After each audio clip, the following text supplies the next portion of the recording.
Good evening, everyone. Welcome to our May 2024 Wild Ones River City program. My name is Linda Gary, and I'm the president of the River City chapter for this year. For those of you who are new to Wild Ones, we are a local chapter of a national organization. We are a nonprofit that focuses on increasing biodiversity through native plant landscaping. Our stated mission is to connect people and native plants for a healthy planet. So this is our last Zoom program for the year. We've had some great programs and they are all recorded on our Zoom or on our YouTube channel if you guys want to check out any of our past programs. But I tell you what, I am looking forward to being together in person and visiting some really interesting places in the next few months. So I want to let you know that we are in the midst of a severe thunderstorm watch here in the Grand Rapids area. So if we lose power, just wait for about 10 minutes and we'll hope that the power will come back on and we will be able to start again. If that happens, you will have to sign on again, but we're hoping that won't happen. Last month, I mentioned a list of native plant vendors that is located under the resources tab on our website. And I just wanted to remind you again to use those sources for your native plant purchases. These vendors on our list have the best quality and diversity of native plant species, and also their plants are all what we call straight species or wild type native plants. This means that these species have been present in our local ecosystems since prior to European settlement. And these are the species that offer the best ecological services for the ecosystems in our area.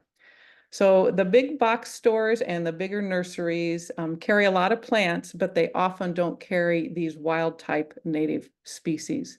They often carry nativars, which are plants that originally came from a wild type species, but do not provide the same benefits that wild type species do. Nativars have been developed or selected for a certain characteristic, just like the shape or the color of a leaf or a flower. And when these types of changes are made to the plant, the pollinators may not even recognize the plant, even though it might look pretty similar to us. The pollinators might not recognize it. And sometimes the flower that's created does not provide the same amount of nectar. So nativars are also the way that they maintain them and get more of them is through propagation. So a garden full of nativars will not have the same genetic diversity that a garden full of wild type plants has. So watch out for nativars. Try to buy just straight wild type native plants. And you can find out more information on the differences between nativars and wild type species on our website. So if you're planning to purchase, be smart, do your homework, and buy from a trusted native plant vendor. All right, so we have, and just to your benefit, we have several upcoming native plant sales in June in the Grand Rapids area. So this Saturday, there is a native plant sale at the Kent Conservation District office. There will be lots of growers there with lots of great plants for you to purchase. And then on June 14th, it's a Friday, we will have our first Fulton Street Market Day sale. Wild Ones River City partners with the Native Plant Guild, and Plant Guild members come and we reserve a couple of tables at the farmers market, and they come with their plants, and then Wild Ones is there with information and educational materials. So if you need some plants, mark June 14th on your calendar. And then finally, on June 24th, we are partnering with Brewery Vivant for an open garden event at our Native Plant Education Garden. The Native Plant Education Garden is right across the street from Brewery Vivant on Cherry Street. Brewery Vivant is a great community partner and is generously donating a portion of their proceeds for that day to Wild Ones. So in the garden itself, there will be an information table with Wild Ones members that will be there to chat and answer any questions that you might have about the plant and the history of the garden. And this garden is great. It has like 85 species of native plants and is a great example of how native plants can be used in an urban setting. So check out the garden, and either before or after your visit, you can walk across the street to Brewery Vivant and to enjoy something good to eat or drink. All right, so another thing I wanted to mention tonight is that today is World Bee Day. Keith Edwards is one of our local native bee experts, and he emailed me yesterday to remind me about that. So today on World Bee Day, we should be especially appreciative of all the amazing things that native bees do to make our world a better place. European honeybees often get all the glory when people are talking about native bees, but it is our native bees that do so much of the work as pollinators. We have 4,000 species of wild bees in North America, and native bees provide 75% of our global food crop, which is kind of amazing. Many of our native bees are endangered due to pesticides and climate change and habitat loss. So maybe make today a day to learn something about our native bees and find a way that you can help turn that trend around. So as usual, I want to remind you guys here about the two buttons at the bottom of your screen. The chat button is for comments that you might have during the presentation. And then the Q&A button is where if you have a question that you would like Brian, our presenter, to answer, put your question under the Q&A button. Oh, and lastly, you will receive an email in a couple of days with a link to a YouTube recording of this program. And you're welcome to pass it on to anyone that you think might enjoy it. All right, so that's all I have for now. Linda Schuster, our program committee co-chair, will now introduce our speaker. Linda? Thank you, Linda. So you see all kinds of information about how to track butterflies in your yard, but you never see information on how to plant a moth garden. Brian Scholtens received his PhD from the University of Michigan in 1990, studying egg-laying behavior in the Baltimore checker spot. He has taught a variety of biology classes at the College of Charleston in South Carolina since 1992 and taught biology of insects and ecology at the University of Michigan Biological Station from 1990 to 2021. His main research has been on the faunistics of Lepidoptera, working in both northern Michigan and the Southeast, focusing primarily on moths. So welcome, Dr. Scholtens. Thank you, Linda. And welcome everyone to this webinar. I appreciate everyone attending, and I definitely want to thank Wild Ones for asking me to do this and being able to spread the good word about moths. So my background, as Linda said, is in biology and primarily insects. I'm at the College of Charleston, and I've been here for 30 years. But during almost all those years, I've spent my summers in Michigan, so I'm very familiar with the state. I got my degree at University of Michigan, and I kind of considered myself a dual citizen of the two states over the years. So I'll be talking today about an introduction to moth appreciation. It's really a talk that will try to introduce you to moths, how they live their life, and what their diversity is like, all the different kinds of things that they do. And then I'll end with a plea to try to get more people interested in moths and studying moths and looking at moths. So hopefully I'll be able to recruit a few of you tonight to start doing that.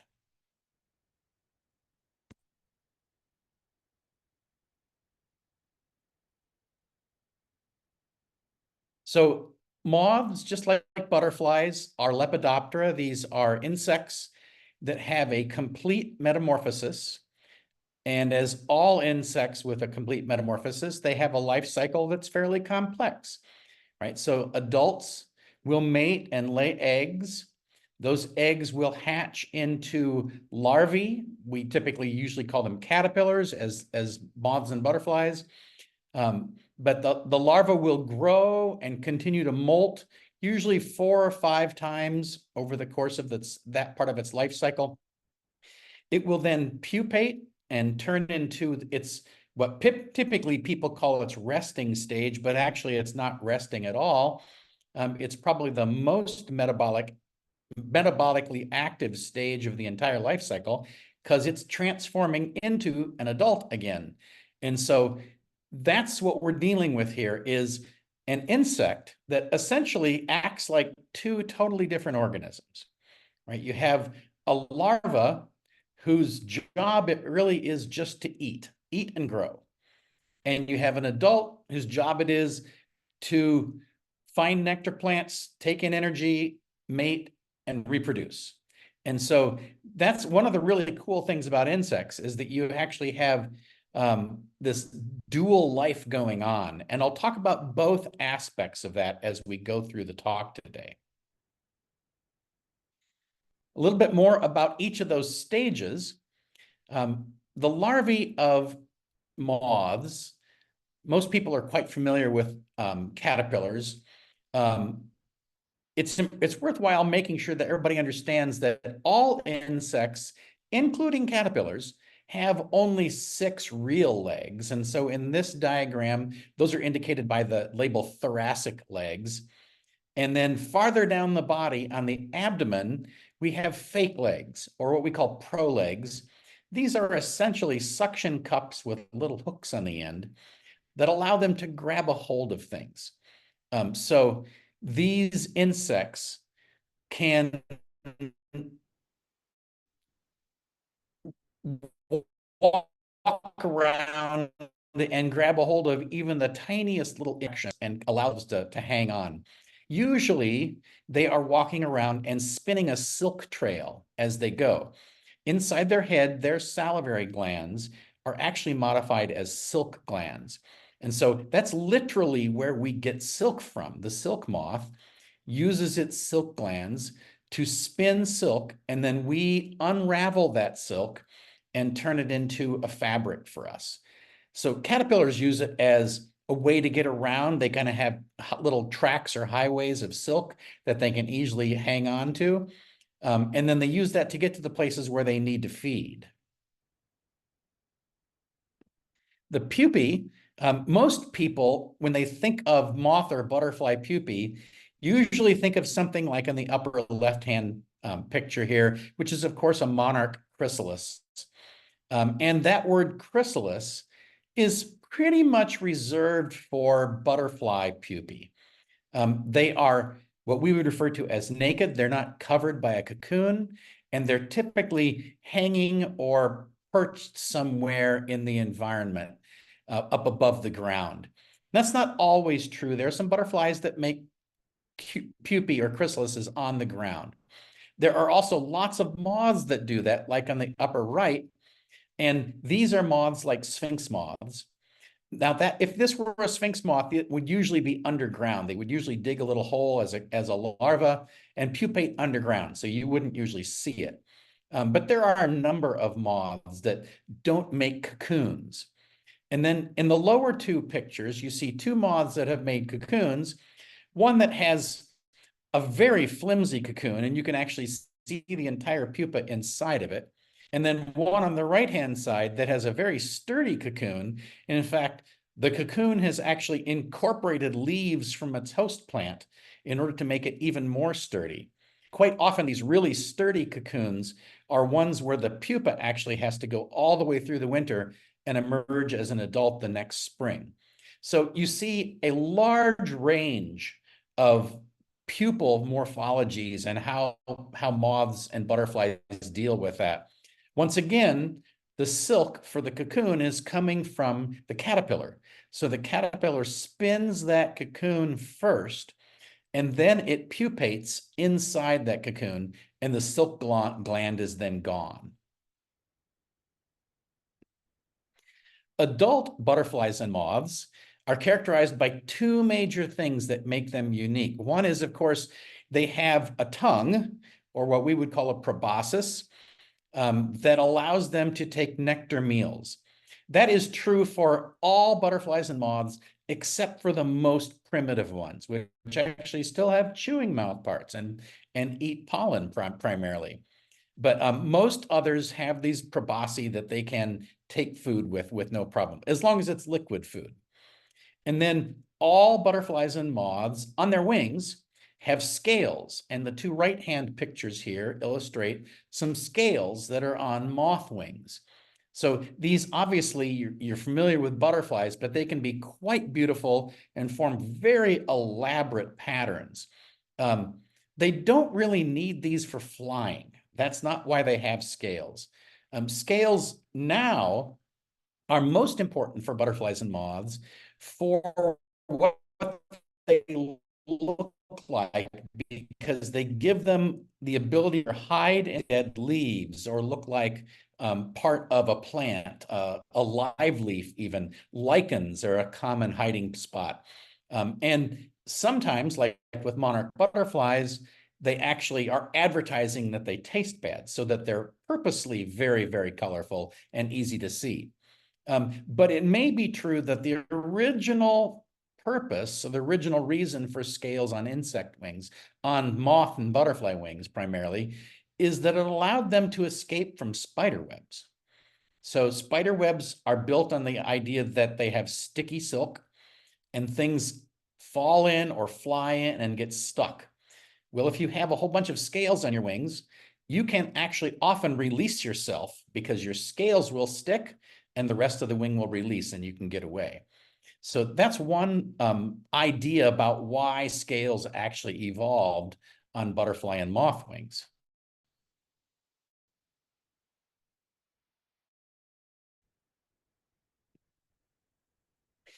Adults, most people are familiar with. And the first question I almost always get when I talk about moths is, how are butterflies different than moths?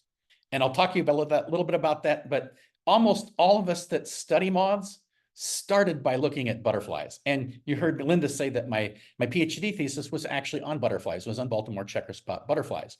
So most of us kind of wander from butterflies into moths, and I always refer to butterflies as the gateway drug to moths, because butterflies are nice, they're very pretty, but overall in North America, there are just about as many butterflies as there are birds, which is, 850 or so.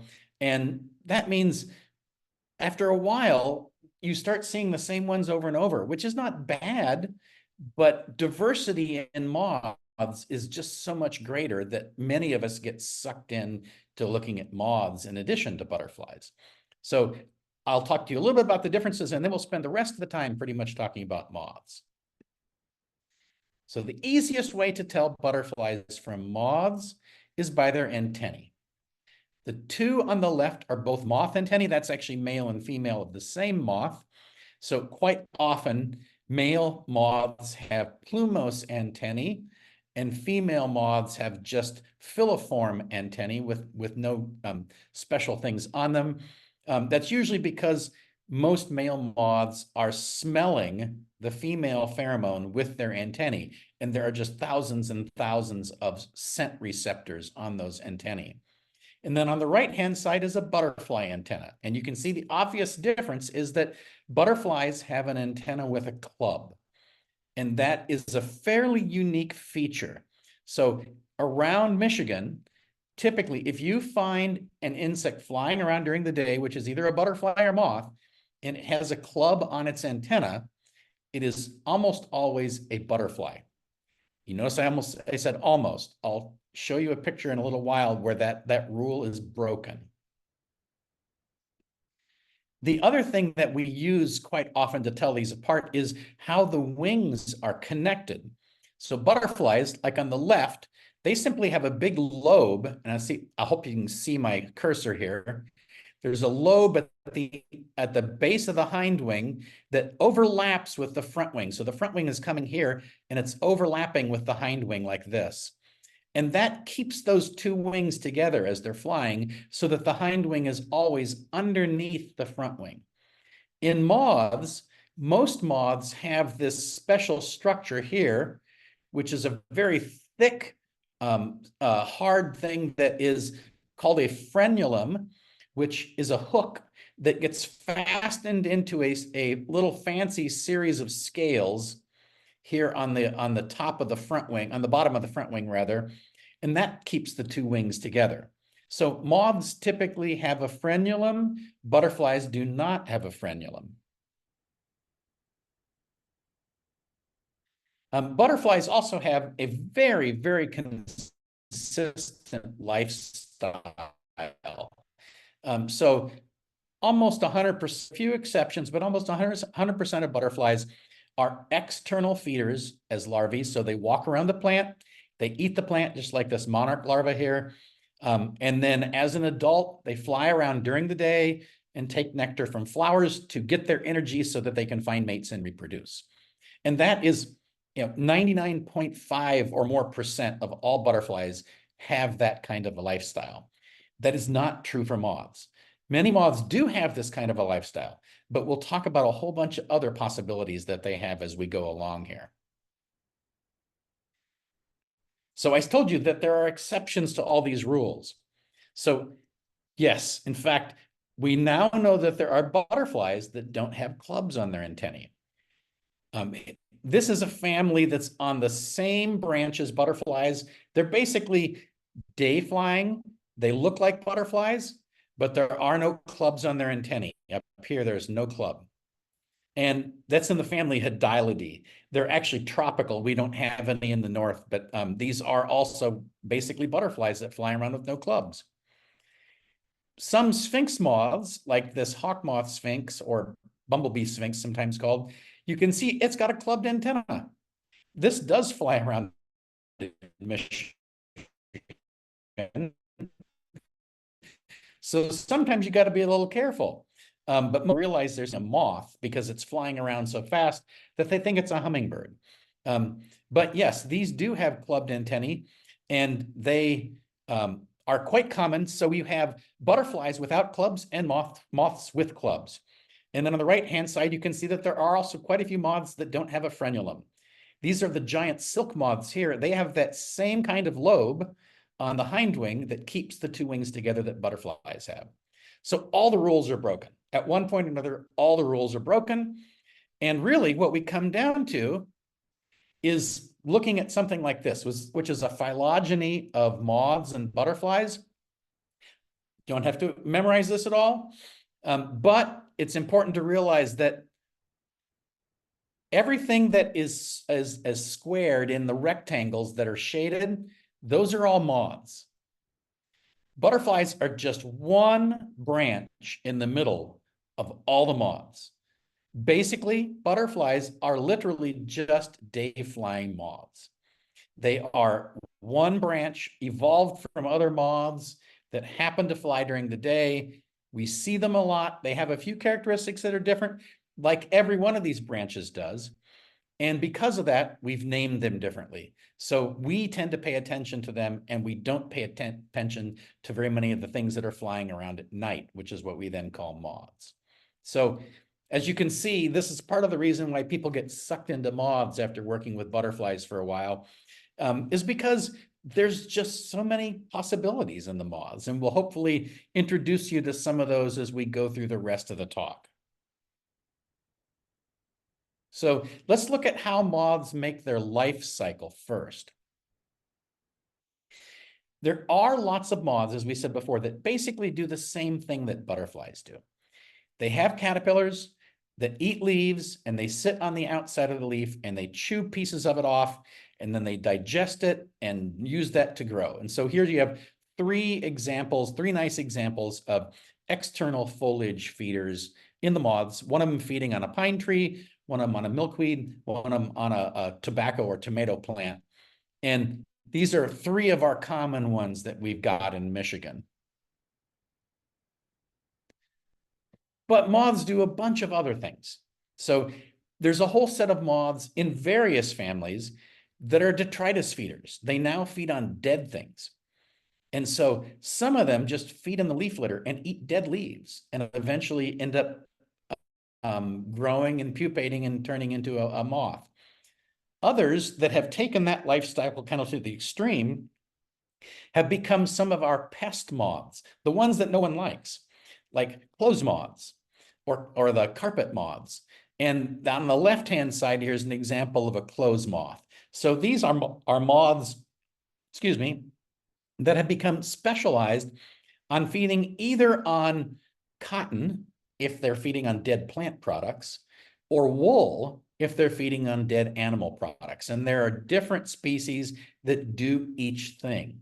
So you have pests in each of these groups that are basically detritus feeders. And they just use the fact that we use dead animal and plant products for clothing and other things that they can then feed on. We also have a set of moths that feed on lichen and fungus. So they don't choose plants. They don't choose dead stuff. They're actually using a whole different kingdom of organisms, the fungi, and getting their energy from those. So here are two caterpillars. They're out feeding on lichens in nature. Quite often these caterpillars actually even look like lichens. I didn't happen to pick anyone that doesn't really look like a lichen here, but these are interesting things because they tend to have kind of slow sedentary caterpillars that don't move very much. You can see the one on the left actually carries its own case around. And that one actually is a very, very abundant species in Michigan. You'll see these cases just attached to leaves all over the place after the caterpillar has finished its life cycle and is pupated inside there. We also have a set of caterpillars in the moths that have become predators. There is one species of caterpillar in Michigan that is a predator. The harvester butterfly. But moths there are several groups of moths, like on the left-hand side, that have become specialists on feeding on scale insects. So these caterpillars don't have to chase down their prey. The scales are attached to plant leaves, and they just walk around and chow down and eat the scales. And they get a very high protein meal as a result of it. But there are some spectacular caterpillars. We don't have any in Michigan. We don't have any in North America. But in Hawaii, there are these cool inchworm caterpillars, like you can see on the right here, that are actually sit and wait predators. They're ambush predators. And this is an inchworm caterpillar in the genus Eupathecia that has caught a termite. They also very often catch flies. So they stick their body out kind of perpendicular to the twig or whatever surface they're sitting on, and they look like a piece of the plant, a little twig or branch that's sticking out, and they wait for something to get just close enough, and then they pop their body onto it and bite it and catch it with their legs and chew it up. So we actually do have some active predators in the Lepidoptera, all in the moths.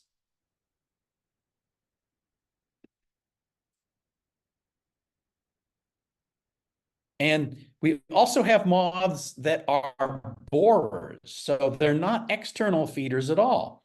They live inside plants. And most often we see those boring right into the stems of woody plants, shrubs and trees, sometimes directly into the wood. And these are quite often pests on the trees that we like to plant in our yards or in our orchards, and they can cause quite bad damage sometimes.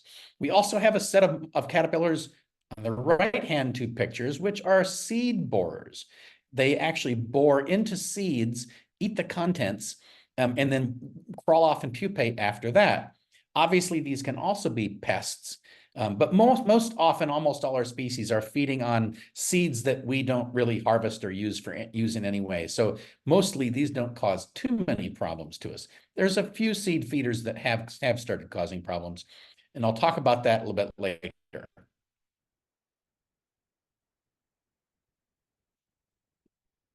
There's also some hidden feeders in the moths that use leaves, but they hide themselves inside. So they either roll up the leaves, like in the left-hand picture here, or they fold it over, like in the center picture, or they just make a huge mess of silk all over the plant and usually live inside the silk so that they're kind of hiding from their predators. These are ones that people are often very used to seeing, like eastern tent caterpillars, or fall webworms. And these can cause significant damage on a plant for a while at least. And they're using that silk tent either to hide or to raise the temperature of their bodies so that they can get active more often. So lots of hidden feeders in the moths also. Then we have some truly unique lifestyles in moths. We have moths that are truly aquatic. So on the left-hand side here, you can see a moth that's underwater, and you can see actually the very thin gills sticking out from the moth's body, from the abdomen, that this moth uses to breathe underwater. So it's just like any other aquatic insect. It doesn't have to go up and breathe out of the air.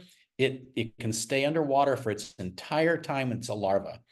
They do pupate, usually slightly above water or just under, and then they emerge as an adult and fly in the air. So they're not underwater as an adult typically. In the center, you can see one that has a slightly different strategy. It takes a piece of a leaf, usually a piece of a water lily leaf, clips it off and then folds it over underwater and lives in that as a little case as it feeds on the water lilies. On the right-hand side, another strategy is that you become a borer. And so this is a moth that's a combination of aquatic and boring, and it bores in the petioles of water lily leaves and uses the air tissue or the parenchyma in the water lily petioles to get its oxygen. So it's semi-aquatic. It's under the water technically, but it's not actually in the liquid of the water. It's inside the leaf petiole.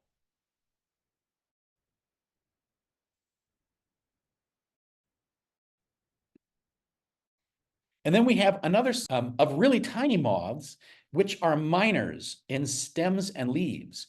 On the left-hand side is a stem miner. You can see the little light-colored trace where it has bored right through underneath the stem and the phloem of that twig. And then on the right-hand side, you see two leaf miners. One in the center has left this very long, snaky pattern on the top of a balsam poplar leaf.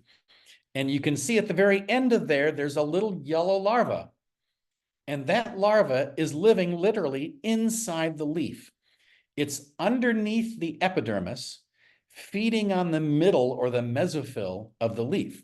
That's where it gets its nutrition from. And then they will very often, just like this one does, it will pupate right inside the leaf and pop out as an adult when it's mature. On the right-hand side, you can see another leaf miner, and there's one mine on the right-hand side of that picture where that larva has mined out part of the leaf. But if you look closely, you can see a round hole in that mine. And what this caterpillar does is it positions itself over a part of a leaf, and then it cuts a hole in the epidermis of the leaf, and it takes its body and goes inside the leaf and mines out as far as its body can reach from the edge of its case. And then it goes back into its case, which it has made from parts of the leaf. And then it can move its case over to another spot and continue mining. So these are called case bearers, obviously, for good reason. And they're actually quite common on shrubs and trees in our area. But it's a different strategy, but it's doing the same thing as any other leaf miner otherwise. And then just to kind of show you that even all these strategies practically can occur just in one group of moths. In the major group that I study, which is the Pyraloidea, there are 7 major feeding styles of the caterpillars.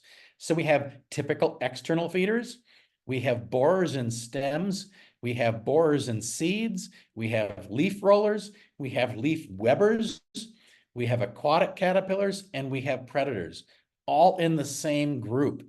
So evolution has kind of gone crazy in some of these moth groups, and it has way more options going on than we see in most butterflies.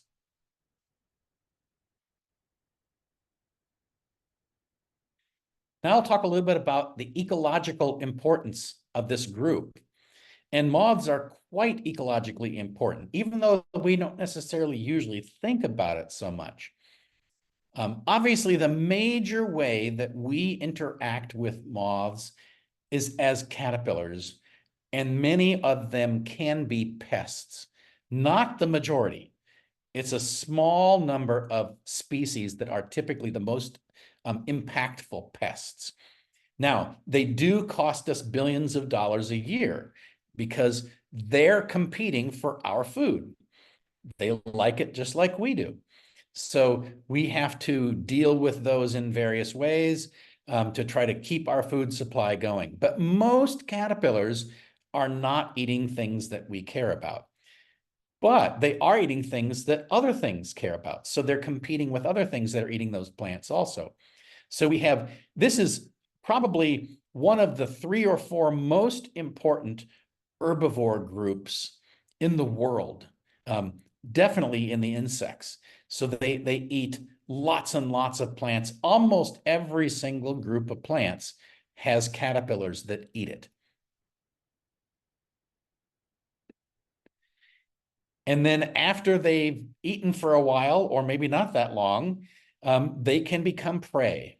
And caterpillars and adult moths are both extremely important prey items for lots of other organisms. The whole top row of pictures are caterpillars being eaten by other animals.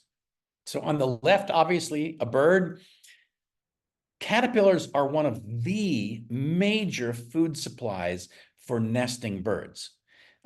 And they eat millions and millions and millions of caterpillars every year. This is one of the major reasons why we've started worrying about the phenomenon we're referring to as the insect apocalypse. There's still some argument about this, but a lot of evidence shows that overall insect populations have dropped 40 or 50 or sometimes even 60% from their levels from about 30 or 40 years ago. And you can imagine being an organism like a bird who's trying to find caterpillars to feed babies, that 50 or 60% drop means a lot more time and energy to search for food supply. So it really makes a huge ecological difference. The second photograph along the top row is of parasitoid insects. And honestly, most caterpillars die because they get eaten by other insects, other parasitoid insects. These are wasp cocoons that have been spun on the outside of a sphinx moth caterpillar. And there's going to be a little tiny parasitic wasp that emerges out of each of those cocoons, and eventually that caterpillar is going to die. So I rear lots and lots of caterpillars, and if I get them out of nature, 60 or 70% or more of them are parasitized by a wasp or a fly. And that's what I end up rearing. I don't end up rearing the moth. I end up rearing a wasp or a fly. So that's where most of our caterpillars go to. A few get eaten by mammals, like in the third picture, there's a mouse eating a nice little juicy caterpillar there. And several more get eaten by other insect predators, like on the right-hand side, that's a stink bug nymph that's eating a caterpillar. And so there's a lot of predators out there that are taking advantage of this huge resource that caterpillars provide. On the bottom row is all adult moths getting eaten by things. Obviously, at nighttime, when most adult moths fly, bats are the major predators. So they use their sonar to be able to echolocate and locate the moths and take them in and eat them. Spiders, like in the middle one, use a different strategy. They just build their web and wait, and it doesn't make any difference whether it's day or night. They can still catch the moths and do just great. And then some other insects like dragonflies on the right-hand picture there also catch moths and eat them, once again here during the daytime. So you have lots and lots of major groups of organisms, major groups of animals that are depending on moths as one of their major food supplies. And as someone who studies moths, I appreciate that. My organisms are providing a lot of food, a lot of energy for the rest of the food chain.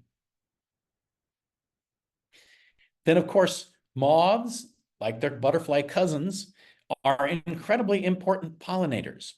The center picture is kind of the ideal moth pollinator, a sphinx moth using a flower that has a long tube And it has a very long tongue to get to the bottom of there and get the nectar. And you can see the stamens are exerted. And so when it sticks its face in there, it usually gets pollen on its body. And then it goes over to the next flower and deposits that pollen. These are flowers like petunias or flowering tobacco that are usually fragrant in the evening or at night. And that's how the pollinators will find them. The flowers are often light colored, like this white here, and that actually makes them visible to moths because they're reflecting UV light at nighttime that's coming out from the moon. And so they can locate these flowers. Cactus flowers are very often moth pollinated, and they usually flower at night and are fragrant at nighttime.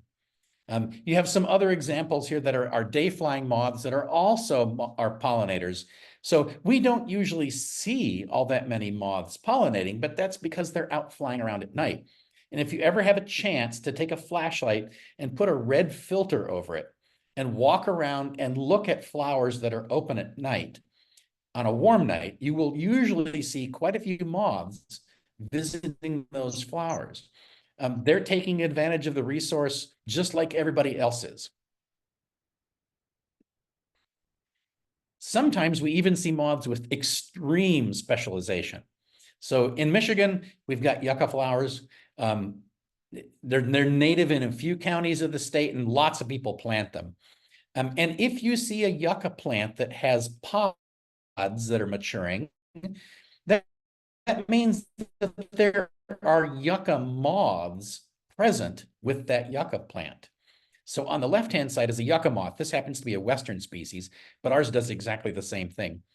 The females fly from flower to flower, and they gather up pollen from the stamens, and they make a little ball of pollen, which you can see underneath the head there. They're holding it with their mouth parts. And then they walk that ball of pollen up to the stigma, which is where she's headed right now. And they stuff the ball of pollen into the stigma onto the receptive surface. And that pollinates all of the eggs, all of the ovules in that flower. Then she turns around and she walks to the bottom of that ovary and she lays a handful of eggs in the ovary. So what she has done is pollinate all the developing seeds, all the seeds that are going to develop in that ovary, so that some of her caterpillars can eat them. She has created food for her larvae by pollinating the flower. It's also the only way that these flowers get pollinated. There are no other pollinators. So it's a very tight mutualism. The flowers produce seeds, the moths produce caterpillars, but they don't lay so many eggs that they completely destroy all the seeds in one pod. So they keep the cycle going. And on the right-hand side, you can see one caterpillar. That's the reddish thing there that has been taken out of one yucca pod so that you can see it. So obviously, moths are really important in ecological systems. They do all sorts of different things, serve several different roles that are very important. For me, the thing that has fascinated me the most about moths is their diversity. They are just one of the hyper diverse groups of insects in the world. They're not on the scale of beetles or probably some wasp groups, but worldwide, we estimate that there are 160,000 or more species of moths. In North America, about 12,200 at our last count. In Michigan, we know of over 2,500 species of moths within the state of Michigan. And where I spent my summer for 30 years, 35 years, in the northern two counties of the lower peninsula, Emmett and Sheboygan County, I have recorded, more than 1,800 species in those two counties in the time that I've been there. And so I have a good percentage of all the species that are in the state just in those two counties in Michigan. So an intensive survey can result in amazing amounts of diversity.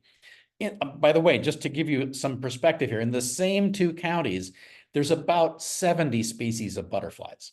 So you can see how much more diverse the moths are than the butterflies. So we have lots to learn about moths. We're at the stage where we still don't even really know what occurs where. So if you went to almost any other county in the state, they wouldn't know hardly any of the moths that occur there, except maybe the biggest, most obvious ones in most cases. And to show you how easy it is to figure that out, in 2022, I spent the entire summer in northern Michigan looking for leaf mines. Remember that one kind of lifestyle that many moth groups have? And I looked in just those two counties in northern Michigan, and I located something like 140 different species of leaf mining moths in those two counties. Well, at least 59 of them were the first time they'd ever been recorded in Michigan. Now, that's not because they weren't there. It's because no one had looked. And you can have this kind of effect on our diversity knowledge pretty easily with moths and other groups like that. We tend to have a bias towards large animals and a lot of plants too, where we often know much of what's in an area because there aren't really that many. Now, there are a lot of plants, but they don't run away from you. So surveying them is much easier. But moths, which are active animals, and they will fly away, and they have life cycles, fly at night, which makes them hard to see. That is a recipe for having very little knowledge about what actually occurs in an area. This is one of the reasons why I'm going to try to recruit some of you later on to get involved looking at moths. So we have a lot to learn. I've done a bunch of surveys in my current home also in South Carolina, where I'm sitting right now. So I've done surveys in Great Smoky Mountains National Park, in Congaree National Park, on Sapelo Island in Georgia, on an island in South Carolina.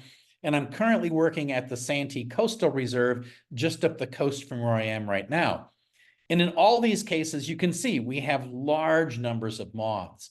So many of these are relatively small pieces of property, and they also are sometimes quite uniform in the kinds of plants they have. Like Congaree National Park is almost all bottomland swamp forest. So there's a limited number of plants that are very common in there. But still with that, we got more than 1,000 species of moths in that park. Great Smokies, that has a lot more elevational diversity and a lot more habitats, we found over 1,900. I guarantee you there are more than that there, but that's how many we've actually identified up to this point. On Sapelo Island, a relatively small place, we've found almost 1,200 species of moths. So you can see over and over and over, the diversity is there. It really doesn't make any difference where you go or where you are. You can find an incredible diversity of moths right there. So what is our strategy for finding these? It's a multi-pronged strategy. Most of it happens at nighttime. And so on the upper left-hand corner, you can see a UV trap, a light trap that puts out lots of ultraviolet light. Flying at night, moths and other insects primarily see ultraviolet light, which is light that comes off as a reflection of the sun coming off the moon. And so that is what they're primarily attracted to. And that's how we usually sample moths, is with these UV light traps. We do some day sampling because, as I said, there are some day active moths.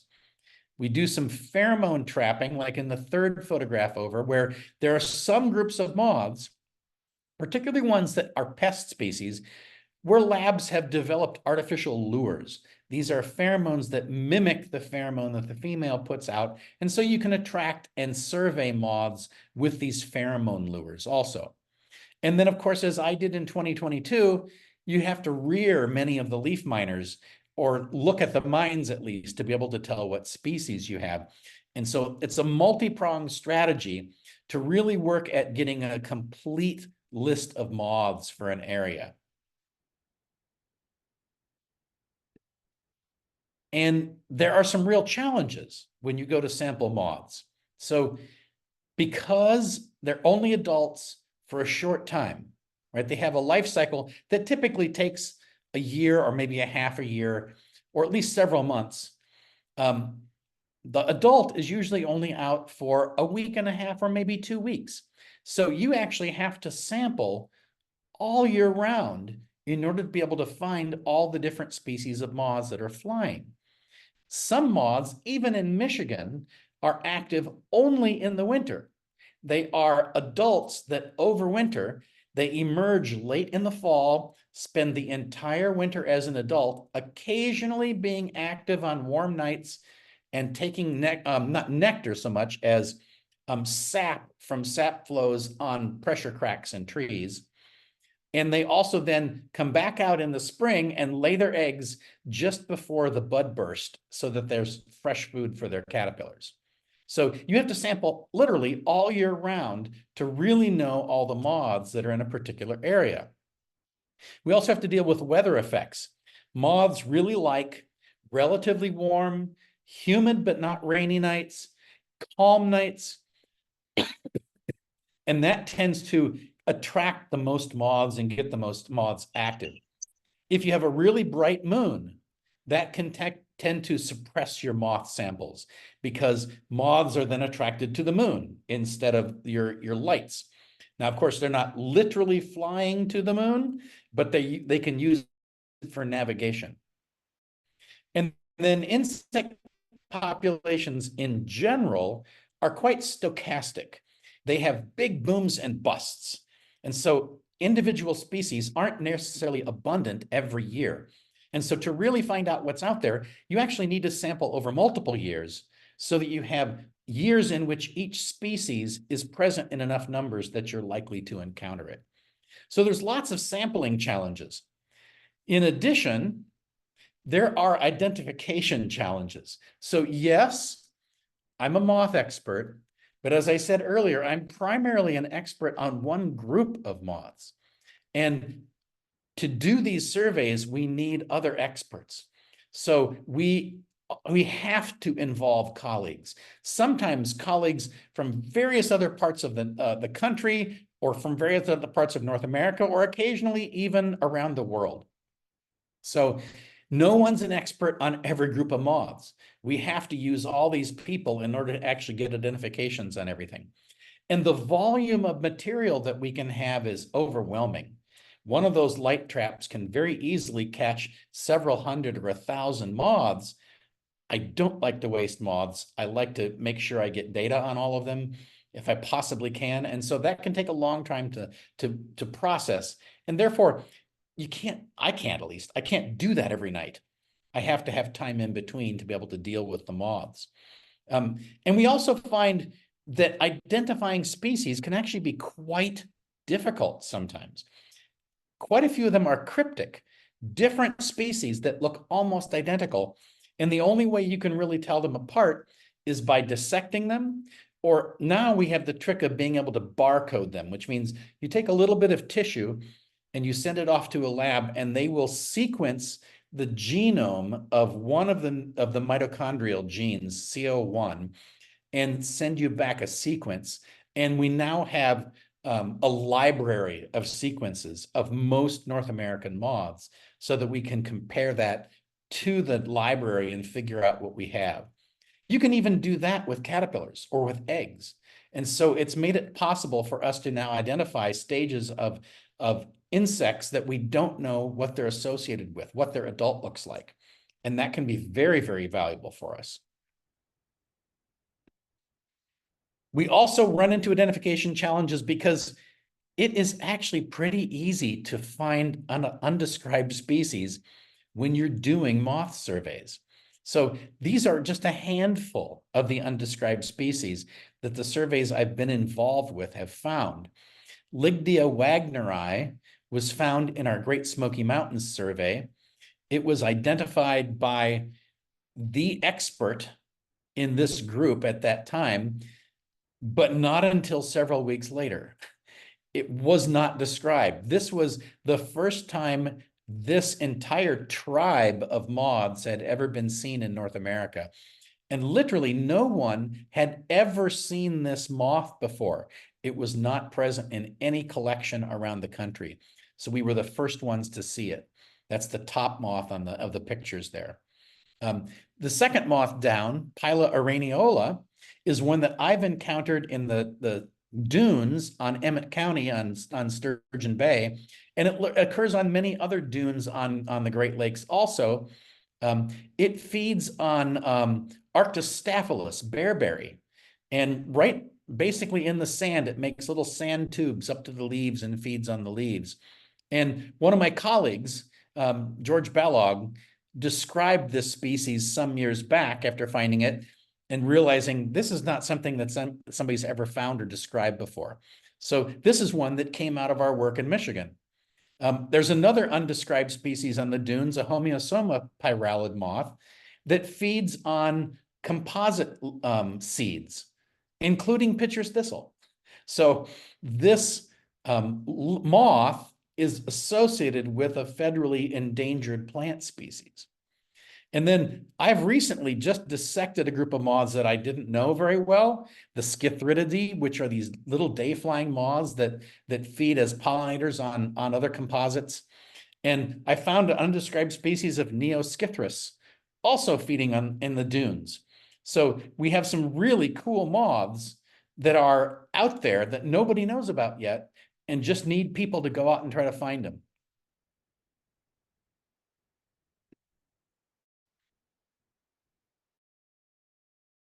So how do we expand our survey efforts?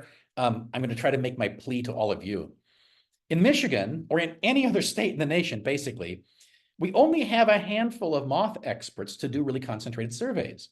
And like in Michigan, I've typically only been there in June, July, and part of August. And remember I said you need to really survey the whole year. So I haven't really done extensive surveys in the winter or spring months. I've done it a little bit, but not much. And so we need people in place that can survey the same spot over and over and over the course of a whole year. And that's something that many of the experts can't easily do. Now, formerly, when I was a kid, and when I'm sure many of you were kids, this was an insurmountable problem practically, because if you were trying to look at like what occurs in a particular state, you had to have a lot of people out looking for a long time, and you had to survey all the collections, do all identifications, and figure out all the species to be able to do this. So this book on the butterflies and moths of Kentucky took literally decades for my colleagues to compile in Kentucky, to have a basically complete list of the moths and butterflies of Kentucky. We have a real distinct advantage now, and that's these sites. So in the digital age, with an amazing camera sitting in our hand all the time, this thing, we can act as scientists and help survey moths, even if you can't really identify them. And this is one of the things which is really great about being a citizen scientist. So here's 3 sites, very common sites for moth people. iNaturalist, which surveys everything. You can submit any organism to iNaturalist. Bug Guide, which is specialized just on terrestrial arthropods, so it includes spiders and things like that also. That's out of Iowa State. And then Moth Photographers Group, which is specialized just for moths. And I'll come back to that in a little bit and the importance of citizen science as I talk about Moth Photographers Group. But all 3 of these are excellent sites where you can submit photographs and have experts be able to look at them and help you identify them. In iNaturalist, it's the kind of the ideal way that they've done this, because they've built an AI system into their site now. So it will help you identify your species. It will suggest identifications. And then others on the site will offer identifications. And over time, identifications gradually improve until they're considered research grade, or that's what they call them in iNaturalist. So these are identifications that are fairly reliable.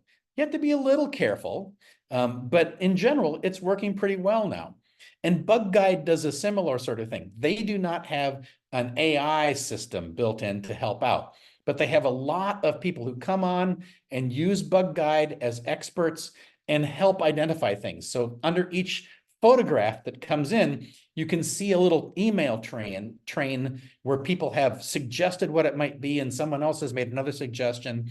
And over time, the identification improves and it gets sorted into the correct folders so that it appears under those spots. And Moth Photographers does something slightly different, but similar in that they have experts that are assigned to certain groups of moths. So they go in and try to help the overall person who runs the group sort things into the correct species groups. And so all three of these are excellent resources for people who want to get started looking at moths or looking at any new group of organisms. And these are already being used in very effective ways. So here's one example out of the butterflies. And I use butterflies here partly because these resources are becoming really good for butterflies now. And you can do the AI identification on iNaturalist is quite good when it's identifying butterflies. And because of that, lots of people have put butterfly pictures up. And this researcher looked at iNaturalist photographs and also some Bug Guide photographs and looked at just one species, the mulberry wing, where there had been 3 names associated with this species. And some people had suggested that they were actually subspecies that should be considered separate from each other. But he looked at the photographs on these sites and sorted them into the 3 looks of the butterfly and found that, as you can see here, each of those 3 looks, that's the 3 maps, is spread across the range of the entire species. So these aren't subspecies, they're just forms that occur within populations. And he used these iNaturalist photographs as a great data set that he could not have constructed on his own in order to be able to answer this question. And there's lots of questions like this that are out there and available for people to help with. You don't even know it when you're helping.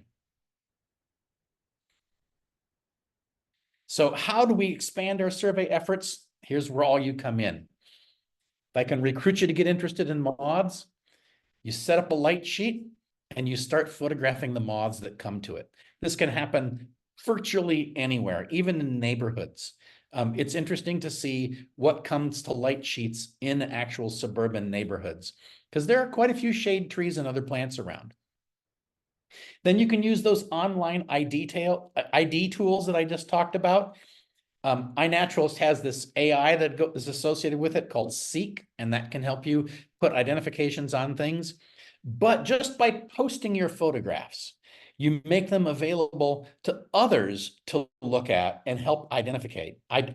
And so that can get identifications for you, and that helps you understand what you're seeing. You can then feed that back and start learning the moths in your area by which identifications you're getting. So it's a very interactive way. When I learned moths, I had to use 1 or 2 books that existed at that time.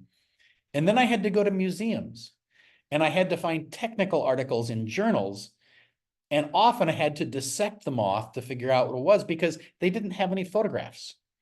So this is an incredible resource that, boy, all of us wish we had when we got started. This is an incredible way for you to be able to start learning about moths. And to give my example now from Moth Photographers Group, Bob Patterson was an amateur naturalist. He actually was a computer programmer in real life. He's now passed away. But in the 1990s and early 2000s, he started photographing moths in his backyard in Maryland. And over time, he accumulated 800 or 900 species of moths in his backyard. But at first he found, I can't identify these. There's nowhere to go to identify these. How do I do this? This is ridiculous. The internet exists. Why can't we do this? And so he used his IT expertise to create a website called the Moth Photographers Group. And he posted his photographs on that website. And he joined a few select societies like the Lepidopterist Society and started attending their meetings and then recruiting people to help with the identifications. So he is the originator of the Moth Photographers Group, set the entire thing up, got all the things started, all the pages put in place, experts put in place, and now it's been taken over by other folks that help out and have extended it. And so it's become an incredible resource with photographs of nearly every moth in North America. Often live photographs, but if not, spread specimens from museum collections. So there are great resources out there. And citizen scientists like Bob can make huge impacts on what's going on. So Bob's results of creating this website have provided probably the major website that most professional lepidopterists use now. It was incredibly important for us. And you can do this, of course, with any group of organisms. I'm just pushing moths because I like them. So I hope you learn to like moths also. And literally incredible timing. In my email today, I got this link at the bottom of this page. This is to a publication that's been put out by the University of Florida about how to start observing moths and photographing them. So that a lot of the things that I'm talking about, it gives you really simple, straightforward instructions about, for example, how best to take photographs of moths, the kinds of photographs you want, what equipment you would need to do that, and where to go for identifications, like I've already told you. So there are lots of things, lots of resources out there that you can use to get started doing this. And I really would encourage people to start doing this. It's, yes, you have to stay up at night for a little while, but it's a really amazing thing to do. The activity that's going on while we are sleeping is phenomenal. And that's what moths are doing all the time. So thank you.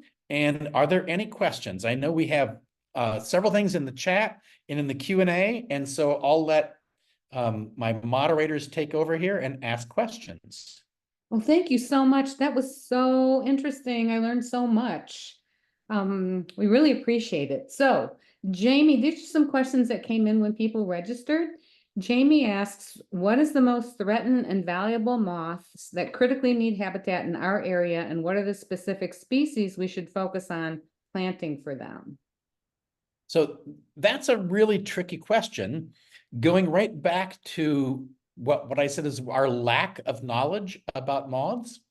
So Michigan does have a threatened and endangered list of insects, and there are a tiny handful of moths on there.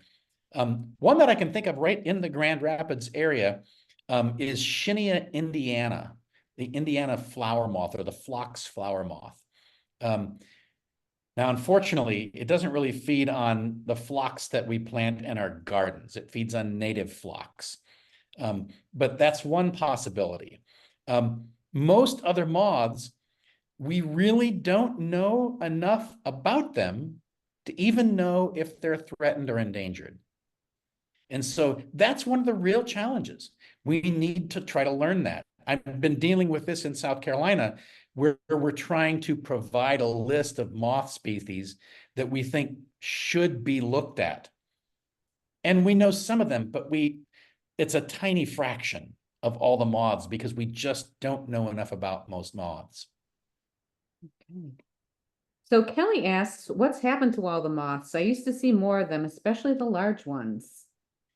So that's where I was talking earlier about the insect apocalypse. And it's not just moths, it's all insects. It's just that moths and butterflies and other things like that are big enough that we see them regularly or we recognize them. So we think it is a multi-attack problem where our use of many different pesticides over decades has had an impact. You can spray pesticides, but they don't stay just where you spray them, and they go everywhere. And so that in general causes some problems.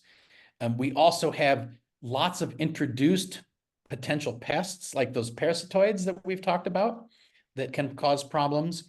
We have probably the number one thing is habitat destruction. So our habitats are so much modified from what they used to be. And if you think about how much percent of our landscape is actually sort of original habitat, you can see why most moths or most insects probably are not as abundant as they used to be. So we have a whole bunch of things that are having impacts on insect populations. Well, Patricia asks about recommendations for encouraging neighbors to reduce lighting and positive justifications and positive consequences of doing that beyond the obvious. Yeah, so there is a movement now to try to reduce lighting, or at least at the very least, don't have lights that just go everywhere. So have lights that point down with a shade over top of them. And you can now get lights that are targeted wavelengths, because you don't have to have broad spectrum incandescent or mercury vapor lights anymore. And so if you buy lights that have a targeted wavelength that do not include ultraviolet wavelengths, then you will attract fewer insects to those lights, because most of the insects can't see those lights. So that's a really good strategy. Because our wavelengths we can see extend farther down than theirs do. Okay. Well, Marty asks, since butterflies feed during the day and most moths feed during the night, does that result in less competition for resources for the moths? Okay, so here's a great one when I come back to where I talked about moth diversity. Right, so let's do some numbers real quick. We have about 850 species of butterflies. We have 12,000 species of moths. Even if you add the bees to that, where we have about 4,000 species in North America, there are still fewer day-flying pollinators than there are nighttime pollinators. We just don't see them. So now, is that increased competition? We don't know, because we haven't really been able to do many studies of pollen competition at nighttime. And that causes some problems. And the other challenge is, very often the information that we have about competition for flowers is only from daytime pollinators. But the nighttime pollinators are taking nectar too. So they should be part of the same competitive system. And it's just hard to do that. So I don't think it's reduced competition. I think if anything, you may have more competition at night. So Jason says that he's experiencing a population explosion of non-native spongy moths and wants to know what he can do to interrupt or limit the population without affecting the native moths. So this is a big question. What I actually recommend, and I'm not a pest control person by any means, but I would say that if you have individual trees that you are really worried about, treat individual trees to try to save them. You will never be able to save a forest. And besides that, most of the time, the spongy moth does not cause so much damage that trees die. Yes, sometimes they do. Northern Michigan, when it first showed up, there was significant oak death because that's its favorite. It loves oaks. But most years, even in the most abundant years now, within about a year after a peak population, there's a virus that takes over and knocks the moth population right back down. So it does a way more effective control than anything we've been able to do. So before that virus took hold, we tried everything to control spongy moth. We sprayed like crazy. We introduced parasitoids like crazy, which actually probably caused more problems than they helped. We introduced predators like crazy. We put in place mandatory quarantines. Nothing worked. But the virus, once it got going, has actually limited the population size in almost all years. So even the peak years now are not as big as they were during the booms. Okay, thank you. So Claire's having problems with clothes moths. She said they followed her from one apartment to another and was wondering if there's a natural way to get the clothes moths out of your house. um, there actually may be a clothes moth pheromone. I'm not sure. You may be able to do that if you sort of blanket your house with clothes moth pheromone lures. If they have that, you may be able to catch almost all the males that are coming in. The other strategy is you can treat it as if it were an infestation of fleas, and make sure that you have things open, just like you would with fleas, and flea bomb your house a couple of times, like 2 or 3 weeks apart. But make sure, of course, just like with flea bombs, you're out while you do that. And that will often get rid of indoor pests like that aren't hiding really badly because they're hiding in our clothes. Now, if you have any animal fibers in carpets or in textiles or anything like that, they will also be in those. Or if you have clothes moths that are cotton feeders, they can be in other places. So like wool carpets for animal feeders, textiles that we have with cotton in them, though, all need to be included in what's available to get flea bombed. Hey, Sharon asks, can moths and butterflies be identified from their pupa? A few of them can.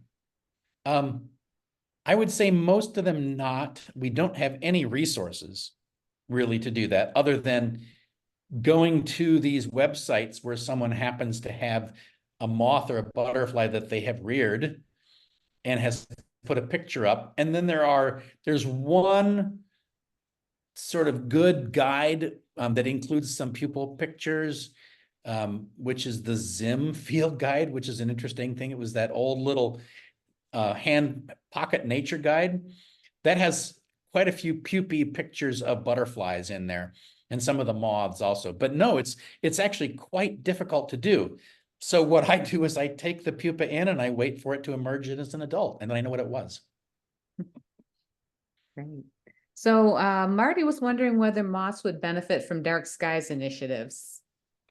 So it just makes it more similar to what the habitat was like originally, right? So dark skies, I don't know if any of you have been up to the Dark Sky Park at Mackinac. Incredible if you're there on a clear night. And moths love that because then they can navigate normally. But there are very few of those places around. I don't know that we're ever going back to that kind of a situation. But yes, if there's a dark sky area, it certainly helps the moths because they don't get artificially attracted to lights. Therefore, they're not stuck under the light and can get eaten by anything practically during the daytime when the sunlight comes back. And they can use their normal navigation techniques. Right. So Anne was wondering what are host plants for Luna moths and their favorite nectar sources. Oh, two very different answers here. So Luna moths feed on quite a number of different deciduous plants. So I'd have to look it up to see it, but it's mainly trees, deciduous trees that they like to feed on. But the other answer to your question for what's their favorite nectar plant, nothing. Because that entire family of moths does not have a functional tongue. They can't feed as an adult. They have to store all the energy that they need from when they were a caterpillar.